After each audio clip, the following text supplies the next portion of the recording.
Now, the Department of Employment and Labour, together with the Home Affairs, are raiding factories in KwaSithebe Mandeni, KwaZulu-Natal North Coast. The departments are out to assess whether companies are complying with both labour and immigration laws of the country.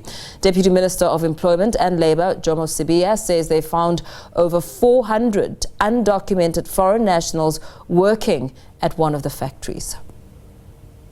The purpose of the visit today is to make sure that companies that are doing business in this country do comply with the laws of this country, in particular the labor laws and immigration laws in particular.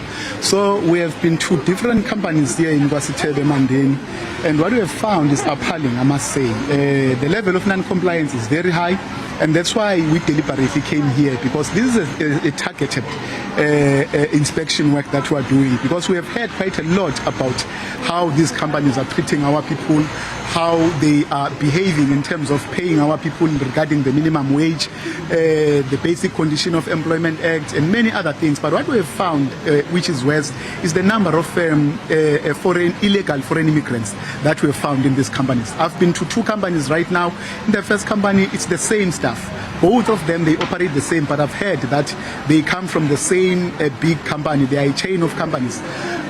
We found that about 400 to 500 illegal foreign immigrants that are working here, coming from Lesotho, and the number of South Africans that are working here are not paid as per the minimum wage.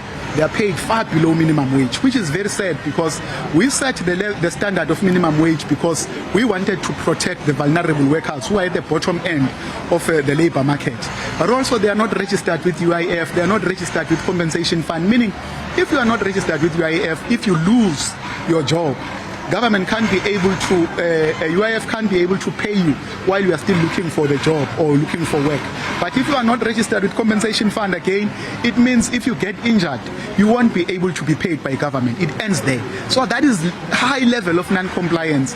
But beyond that, issues of OHS, occupational health and safety, the manner these buildings are, the manner they are wiring, the electrical wiring. But on this one, we found that they've got a huge big boiler that is not registered, that is using coal, that is marked, not even marked.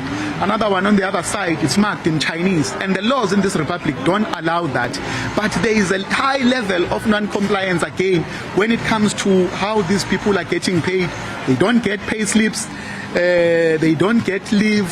So they work continuously without getting a leave. Even their lunchtime, their ablution facilities, the conditions are appalling. So we're dealing with that right now, and I can assure you that we are going to continue doing this work. We are going to make sure that we camp here in KwaSithebe, not only KwaSithebe, we're going to go to other places, whether you talk about Newcastle, you talk about Gauteng, you talk about Eastern Cape and Northwest. Quite a number of such companies we've heard about them, we have seen them. We are increasing our level of inspection and enforcement, working with the Department of Home Affairs.